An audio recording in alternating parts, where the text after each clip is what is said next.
Hello and welcome to the Leaders Council podcast, the podcast for the people who run the country and the people who keep the country running.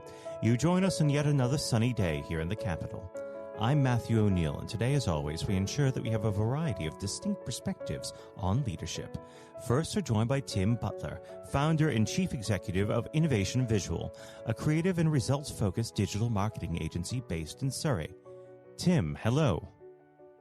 Hello. Thank you very much for joining us on the program today.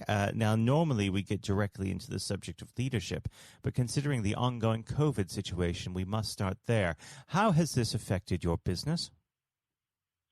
It's been very interesting. I think the biggest thing is the amount of instability and uncertainty that it's created for our clients, and then through contagion, if you like, to our business. So it helps us in many ways because people are turning to digital marketing, but in other ways it has been obviously problematic, and it's certainly been an issue for staff as well as for our clients.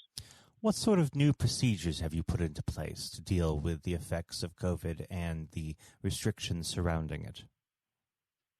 We've moved to a fully remote working model, which we were part remote anyway, in terms of we had some of our team working outside of the office. So it was very easy for us to move to a remote model.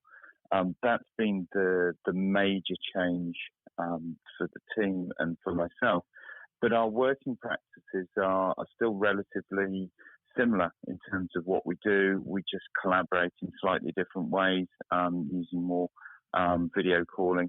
And I think our interactions with clients has also been an area of change, where we typically would have met face-to-face every 3 months at least with a client. Now we're doing those larger review meetings, which would have been face-to-face, over video calling. Now, what sort of these procedures that you put into place now do you feel you might extend past the period of COVID? Well, interestingly, we've already taken a decision to change permanently regardless of the COVID situation. So we put a anonymous survey out to our team, and we asked them various questions about how they wanted to work, not just in the current situation, but also going forward. And we asked the question, would you want to carry on living in the same place, as we're based in the southeast of England, or would you want to move if you could? And it was interesting. We had nearly a quarter of our team said that they would consider, or they were actively considering, moving house. So we've now said to our team that the changes we've implemented are permanent, and therefore they will get to work remotely regardless of the COVID situation. And interestingly, one of our team put in an offer on a house in Newcastle just 2 weeks ago. So the change has happened, and the changes have stuck with us. Now, we are here to discuss the concept of leadership. I always like to start this part of the conversation off by asking the same simple question. What does the word leader mean to you? I think a good leader or leadership is about allowing the people within your team to do their best work, to thrive and to develop themselves. I think you are a facilitator as a leader, and that should be your focus. You should see success as a leader being about success of the people within your team, within your unit, or within your business. And how would you describe your personal leadership style? I would probably describe it as evolving and learning, in that I don't think you ever finish learning as a leader. It's something that you have to work on constantly, and you have to develop. As a leader, I think that I'm very open and honest, and I think I'm also quite demanding and particular, and set very high standards for people to operate to, which can be problematic at times, being very picky and difficult to work with. But I think at the same time, I'm very open and transparent as a leader. Now, of course, every leader has their inspiration. How did you get to your leadership style? Did you have a particular role model, or were you shaped more by circumstance? I think that we are shaped by the leaders that we come across in our private and professional lives as we develop as people. I think it's inevitable that we take inspiration and we take guidance and techniques from those that we see around us. I was fortunate in that my father was a leader of a public sector organisation, and I saw the way that he led with a great deal of integrity, a great deal of passion, and a great deal of care, I would say, for the people that worked for him in his organisation, but also the people that those people served, if you like, their end customers in inverted commas. I think that's been a very powerful influence on my leadership style. I think also I've been fortunate to be mentored by Dr. Martin Stillman-Jones, who has had a very successful professional career, and I think he's opened my eyes to an analytical and problem-solving style of leadership, and I think that those two people have probably been the most influential in terms of the day-to-day. And then I think that organisations and also leaders like Yvon Chouinard from Patagonia, in terms of his approach to the way he deals with people and the impact of an organisation on the environment, I think that he's been influential in that we try and operate as a business to be profitable, to be successful, like Patagonia, but at the same time to minimise our environmental impact in a negative way and maximise our positive social impact. Now, unfortunately, our time together is wearing thin, but before I let you go, I just want to ask you a couple of quick-fire questions. Firstly, how do you deal with conflict? How do I deal with conflict? Yes. Through communication. Through communication and understanding. First, seek to understand all sides before you start to present resolution. If you were to advise young people to look to one person in business for inspiration, who would that be? I think it would be themselves and believe in themselves. I think that there's no one person they should look to other than themselves, but have self-belief. And I think that holds a lot of young people back, and it shouldn't.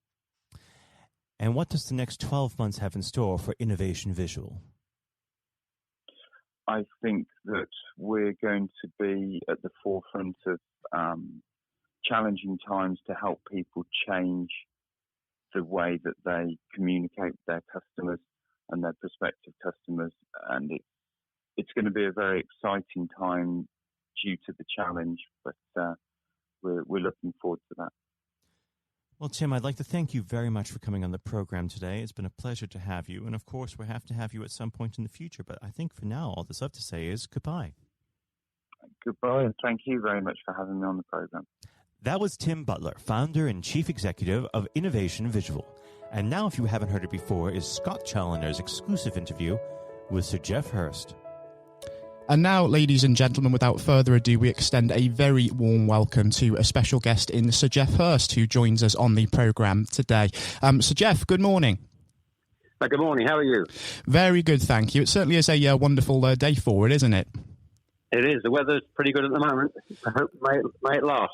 Absolutely. After a thunderstorm, it's lovely. It is certainly after a storm. And speaking of storms, actually, I'd like to start with just a hypothetical scenario. If we fast forward 2 years, Sir Geoff, let's imagine it's December 2022 and it's the World Cup final and England are there. We could be playing defending champions France, we could be playing the Germans, anybody. And England are 2-0 up in the 90th minute, so victory is all but guaranteed. And Harry Kane, with a brace to his name already, is brought down in the penalty area. So he has the opportunity to make history by emulating yourself and becoming only the second ever player to score a World Cup final hat-trick. Would you honestly want him to bury it, or would you prefer him to fluff his lines? I'd want him to bury it. I've asked that question. I get that question asked a bit. I've had a good run with this record, and goodness me, it's nearly 60 years, I guess, if we're looking at 2022. No, I'd want him to bury it. A for him, he's a fantastic player, tremendous goal scorer. And if anybody I'd like to repeat what I achieved, it would be someone like Harry, who was a fantastic professional with Spurs and England. So absolutely. And I want England to do well. I mean, I want England to be successful. I'm an England supporter. I'm a football supporter. And I really want the country to do well in anything, in all sports, and particularly in my sport. So I want him to bury it. And I would be as delighted as anybody in the country if he can achieve that. But more importantly, that England have achieved what we achieved all those years ago. And it's important that the team do it as opposed to Harry doing it individually. And that's how I felt about my achievements, about the team being successful. Whether I got 2 or 3, in one sense, is I wouldn't say immaterial, but it's about the team winning. It's all about the team. Mm. Exactly. Consideration of the wider team is a cornerstone of leadership, which is, of course, what the Leaders' Council is all about, recognising that and promoting that for the future.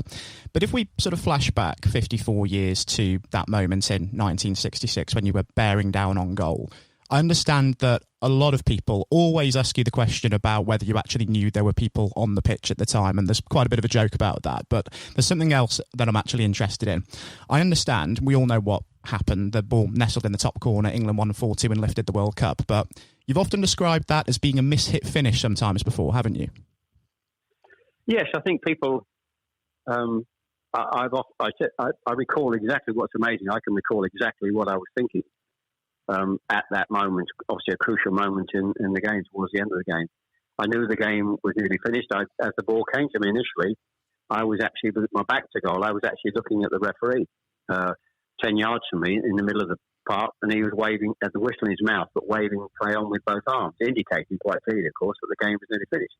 So when I got to the edge of the box, I now thinking the game's nearly finished. I'm thinking, if the game's nearly finished, I'm now going to whack this ball with everything I've got left. But I'm thinking if it goes beyond the sand into the crowd, by the time the ball boy gets it back to Hans Stilkowski, the German keeper, by that time, surely the game has got to be over. But as I always jokingly say, I mishit it and it flew in. But I was thinking about wasting time, not so much about, but certainly what I was going to do, which showed I was going to hit it as hard as I possibly could after those 2 hours. It just goes to show sometimes that hit and hope, taking a punt, can sometimes be the way forward, because I think it shows that in any form of leadership, be it in sport or in business, you can't go sometimes without taking risks. Absolutely, yes, absolutely. Yes. I mean, I wasn't in that position with risk in a sense because the game was unfinished, but that philosophy is right. You're just going to, there's an element of risks making it, but there's got to be a control on that risk, not stupid risks in all walks of life. An element of maybe doing something you're not too sure about, but sometimes in life you've got to have a go. You can't be successful in terms of long-term leadership if you're just always sitting on the fence and not taking any chances. I don't think that's where the great leaders will get to by having that kind of philosophy. You've got to move forward. And the last time that you actually joined us on the Leaders' Council podcast and spoke with my colleague Jonathan White, Sir Geoff, was back in February, of course. And that was a point where we knew a little bit about COVID-19, which was looming, but that was before it really took hold in the UK and really turned our world upside down.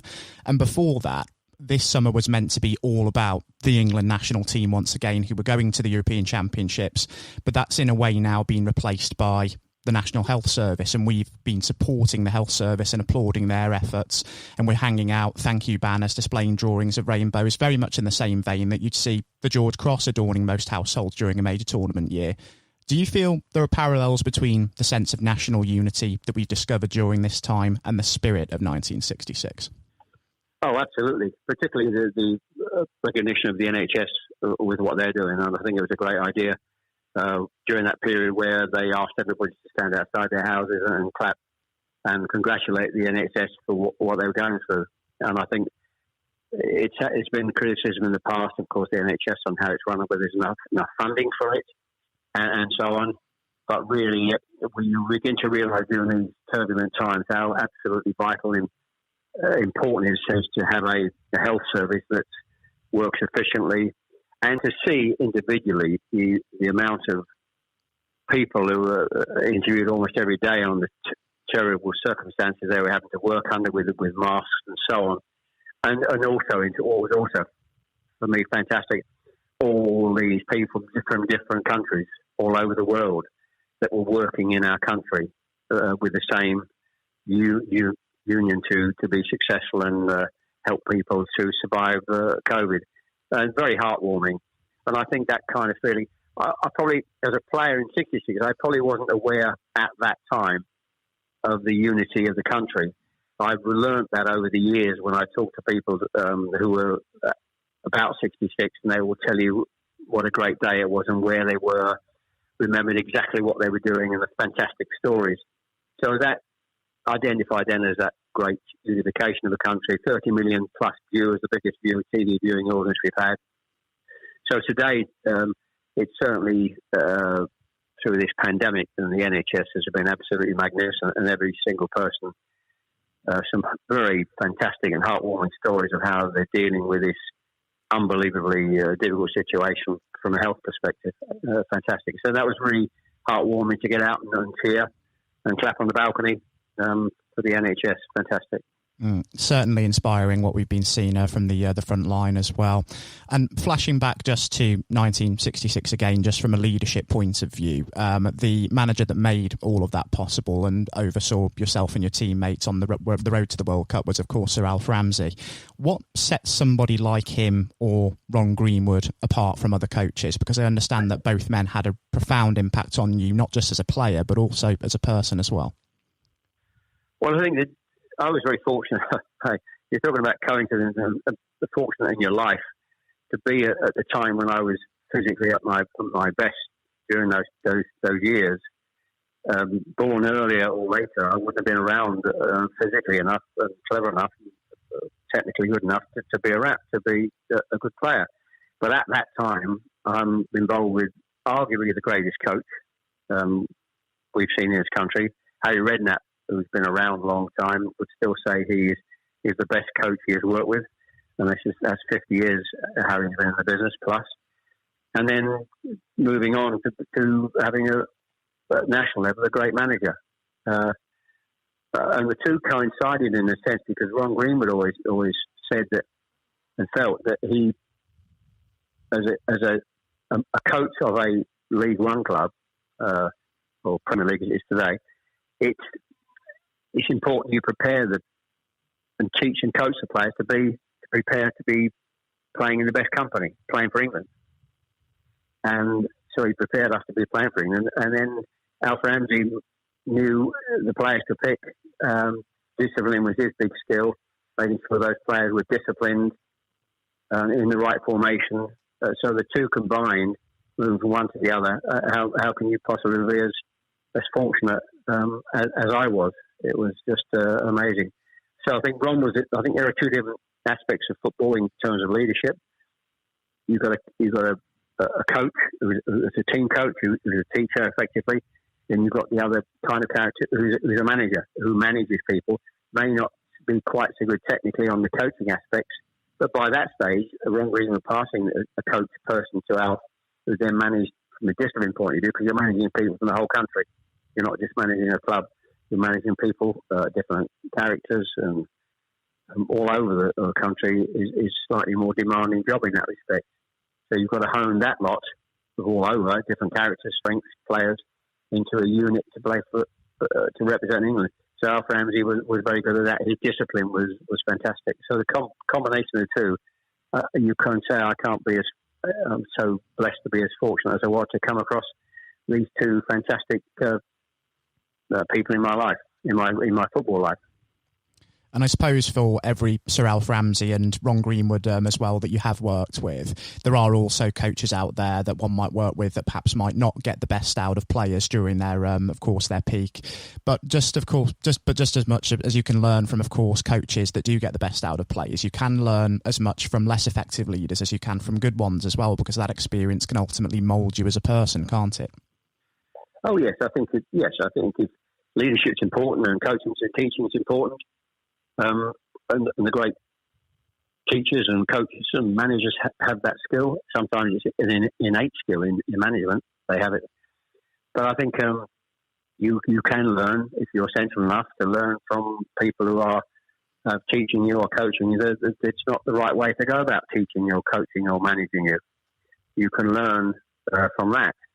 If you're a player, you can learn what you think is a good coach or what you think is a good manager, which you can take into your career after playing into coaching or management. So you can learn as much from people making mistakes. You can learn also from making your own mistakes. You can do something in the past that think, well, like, that was a really stupid thing to do, and I'll make sure I'm not going to do that again. And it is important in all walks of life. You learn from your mistakes. People will make mistakes. Young people will make mistakes, but it's learning. It's the silly people who make mistakes and don't learn from it, continues making those same mistakes throughout their life and becoming maybe unsuccessful throughout their careers. Completely understand exactly where you're coming from. I think it's almost impossible to become an effective leader in our profession without having that learning curve of making mistakes and learning from them exactly. During your conversation with Jonathan back in February, Sir Geoff, I know that you and him discussed at length some of the big inspirations and influences on you throughout your career and throughout adulthood. But I understand that your love for football and obsession with the sport actually started a lot earlier, even if you were toing and froing between football and cricket somewhat at the time. I read somewhere that during your teenage years, you were once fined £1 for disturbing the peace after consistently kicking a football into a neighbour's garden. Is that true? Not many people know that, as the saying goes. Yeah, that's absolutely true. In those medieval days, you weren't football pitches or places very rarely where you could play. In our road in Greenways, it was called in Chelmsford, we that 3 or 4 lads lived quite close together. It's a cul-de-sac. It's not a big long road with a circle at the bottom, so there wasn't a great deal of traffic anyway. A, because it was a cul-de-sac, and B, because there weren't as many cars. No, there weren't as many cars in those days. So we played across the road, and used to have to learn to chip the ball above the pavement to hit the goal at the back. The goal was about a 2 foot wide semicircular where a tree was planted. That was the goal.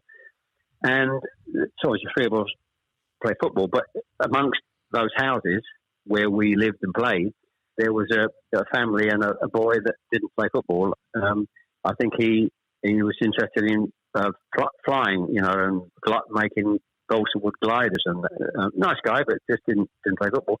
And on this particular garden, of course, occasionally the ball finished up there. And crazily enough, they took us to court. And we actually got fined. This is absolutely true. We got fined £1 for kicking the ball in the neighbour's garden. That's astounding when you think about it, isn't it? And when there's nowhere else to play apart from the street. And we were actually... But that happens.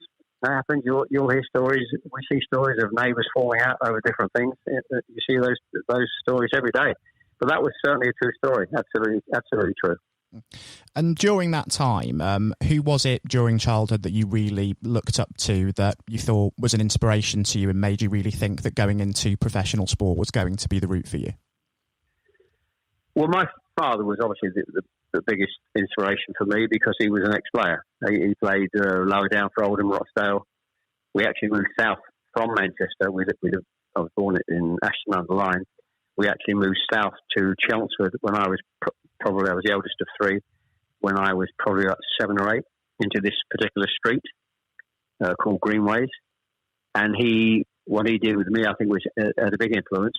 Going back to that third goal in the World Cup, in many years in the back garden, And when we moved up market to a council house, somewhere in Chelmsford, and he would have me in the back garden teaching me to kick with my left foot. And so at that time, and even today, you don't see that many players that are completely two-footed, and I was. Maybe not as two-footed as Bobby Charlton. Even Jack Charlton, his brother, didn't know which was his best foot. He was fantastic. But I was pretty two-footed, and a lot of the hat-tricks I scored were one right, one left, and a header. So he had a huge influence. I wasn't a child, although I had a footballing father, I wasn't a child whose father pushed him into being a footballer. And what happened with my story is a friend of my father, I know the guy's name, called Jock Redfern, unbeknownst to me, he wrote to two clubs for a trial. He wrote to Arsenal and he wrote to West Ham United when I was just after school leaving age. West Ham replied. They asked me to come for a trial. I went for a trial with them, and they saw something in me and took me on what was called the ground staff then, almost at school leaving age. And so I wasn't necessarily thinking I've got to go into football. It's just that that's how it happened. Although I enjoyed football and I was pretty reasonably good, there was no big focus on me as a great schoolboy player. Nobody was scouting me or writing to my parents saying, come and have a trial at this club or that club. But a friend of my father wrote the letter. So that's how it happened. The problem I had during those early years, I enjoyed cricket as well. And I was messing about, as I kindly put it, between the two sports, which was hugely detrimental to me in my early development, either as a cricketer or either as a footballer. And it wasn't until Ron Greenwood miraculously tried me. I was a midfield player then, or centre half at school. He said, I'm going to try you up front. He put me up front in a game, and then my whole football career and life changed dramatically. And I suppose as well, what might have also done it for football as opposed to cricket was that fateful match for Essex over in Aigburth against Lancashire, wasn't it? Yes, a lot of people know that. One game, the sort of went messing about between the two. I had one first-class game for Essex, as you said, Aigburth in Liverpool. And I think I got naught and naught not out, I think. We won the game, funny. I thought a couple of catches, but Essex actually won the game, v Lancashire up in their territory. But that was a real problem for me. I think I could have done with some advice maybe earlier to say, make your mind up. But when you look back, even today, cricket goes through till, September, whereas football starts in July, so there's a huge overlap. And I'm still playing cricket until September, missing pre-season, early games for those 2 or 3 years, extremely detrimental to me doing well at one or the other. Until Ron Greenwood just put me up front, and that was it. And from a standing start, I think my first season, around, September, October, I played my first game up front against Liverpool. And I think I played about 23, 24 games, 27, 28 games and scored 14 goals, like 1 in 2 from a standing start for a midfield player. So quite changed dramatically. That was 60, 62, 63 season, 3 years before the World Cup. And when we think about leadership in football, the role of a goalkeeper, of course not related to your own career, is to essentially build from the back and command this penalty area. And one goalkeeper that you played with, not just for England, but also for Stoke City in the later years in your career, was Gordon Banks. I have to confess, as a boyhood Port Vale supporter, I am relieved that incredible talents like yourself and Gordon are no longer occupying the dressing room there. And I did have the fortune of meeting Gordon when I was a young boy as well. But what was Gordon like as a leader on the field? Well, first of all, he was a great, 2 things for Gordon. He was a great keeper. I would still say the greatest English keeper we've ever had, and one of the best keepers in the world. Absolutely fantastic.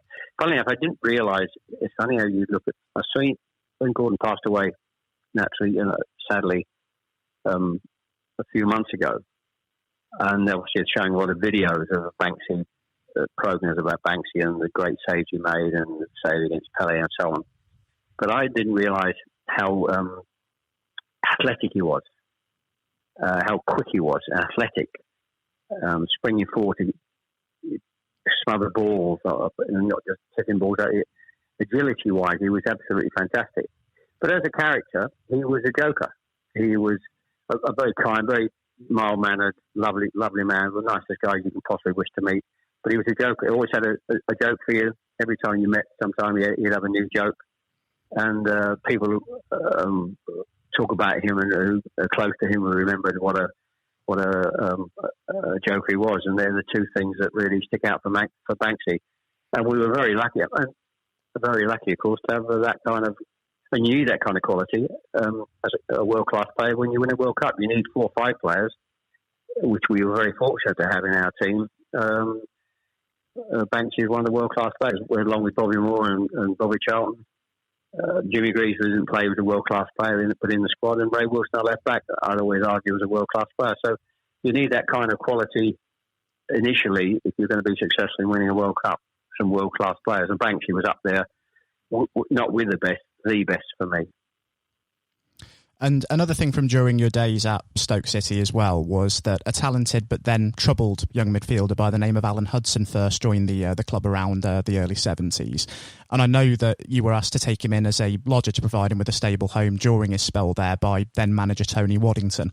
Now, I've spoken to a great many directors and executives on this programme before, and all of them describe trust as being a key cornerstone of leadership.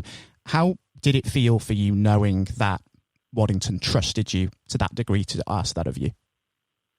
Well, I was extremely flattered. It was a huge compliment that he saw me as and of course over the years, hopefully that had come out. That's important that you have those kind of qualities as a player that A, he saw when I was at West Ham, and B, obviously he acquired me to play at Stoke City. So I was initially first fairly surprised, I think and certainly my wife was fairly surprised when I said I need her permission for me to allow Alan Hudson to stay with us in those early periods. But what he saw, of course, in me was, which I can see in myself, I was a very disciplined person, a very disciplined player, which you have to be. I didn't really have, I would say, the qualities of the world-class players like the Bobby Charltons and the Jimmy Greaves and the Bobby Moores. So you need to bring all the other characteristics to be successful at that level, to compete in their level. And discipline was one of them. And obviously Tony Waddington saw that.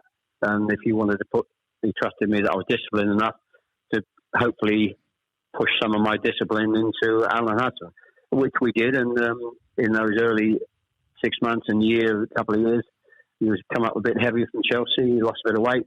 And although he was a little bit indisciplined himself, hence they needed him to stay with me, what he was a fantastic player. He is one of the most fantastic players I think I've come across, but not hit the best because I think he was certain slightly bit of ill discipline within his general life. And you need at the top, and I'm talking at the top being an England player, but I'd compare him purely on ability compared with ability up in the Franz Beckenbauer mold without any shadow of a doubt. He was that good. So it was a bit of fun and enjoyable times. Serving Alan Hudson the cups of tea about 8 o'clock at night when we had our tea at our home for those few months, and I think it was a big help to getting Alan back on track and performing brilliantly for the club. And following on from your days with the Potters, you went on, of course, to play football in Ireland and the United States before the end of your career. Did you feel that the dressing room and indeed leadership culture at those clubs differed from perhaps what you'd been used to back in England? Well, I think Ireland was just still spell with Cork Celtic, so it's hard to judge and make any comparisons. And of course, in America, it was the early days of football in America, and I thoroughly enjoyed my time at Seattle. So it's difficult to make a comparison. I think I was fortunate at West Ham. It was a great time with the club, and I was fortunate to play with Stoke City for 3 years, and it was a fantastic time for that particular club. They won, of course, the League Cup before I went there. Sadly, they knocked us out in the semi-final. So it was a marvellous time for that particular club, and very close. I think we played Ajax in the following year in Europe. I think we only lost on the goal over the 2 games against Ajax. So it was a great time for the club. So I'm very fortunate to have played for those 2 clubs only a short spell at West Brom, of course, but I think, as I always jokingly say, I think I was past my sell-by date then. West Brom was a fantastic club, but I wasn't at my best, and I thought it was time to retire, which I did. And Johnny Giles was in charge then. I think West Brom actually got up that year, but I made very little contribution to that success the club had. So, yes, the American experience was just fantastic. I never saw it as long-term being over there. That was a brilliant few months with my wife and two daughters, and my wife, and she was pregnant with her third daughter over there. So they were good times. Completely different. Ireland was just a. I always joke about Ireland. I was there for about, I think, a month. I think it was, and I enjoyed the experience. And I earned a few quid, and I think it paid for the kitchen in one of my houses back in England. New kitchen. So it certainly went really well. I suppose in the waning days of your career, was it humbling that you realised that people were beginning to actually look up to you and be inspired by you as a legend, as in perhaps the same way that you were looking to the likes of Bobby Moore earlier on in your career? Yes, I think that kind of whatever the correct word is, I don't know, being looked at and revered sort of comes maybe longer, not some sort of immediately after you finish playing, but in the long term when and I always joke when people introduce me either to other people or introduce me on stage as a legend, and I always jokingly say you only start being called a legend when you're over 70. And I think the whatever the word is, I'm not sure, adulation or recognition or whatever, it sort of happens and you think more about it, or it happens and occurs more in later years. Not certainly. I felt during the time after I finished playing or managing or playing for England during my football career. And I think I went into business for 20 years. I don't think anybody necessarily looks at me when I was in business as necessarily a legend or somebody they could look up to. I felt that kind of attitude probably has happened in my later years, probably. For those younger generations, just lastly, Sir Geoff, before we do wrap things up, for people who are aspiring to become leaders in business, politics, sport, or indeed any walk of life, if you could offer any advice to them based upon your experience, what advice would you give them? Simple advice in a sentence is really, I learned a lot from Alf Ramsey. He was a boss. I think a boss sometimes have natural characteristics. You can learn about management on management courses, but there's certain characteristics when the successful bosses is within them to start with. But one of the things I learned from Alf Ramsey, which I've taken into my business life and even my talking to my family life, if they're involved in business, is when you're managing people, you manage them as a group. Anybody that doesn't want to be part of that group, you find is backing against what you want to achieve as a boss, you move them out. And I think that's one of the most simple lessons I learned during the Alf Ramsey period. Even some of the great players I felt should have been in the squad, possibly at the time, without mentioning names. When you hear stories about this player not, completely complying with everything, and they're left out, or they're not even in the squad.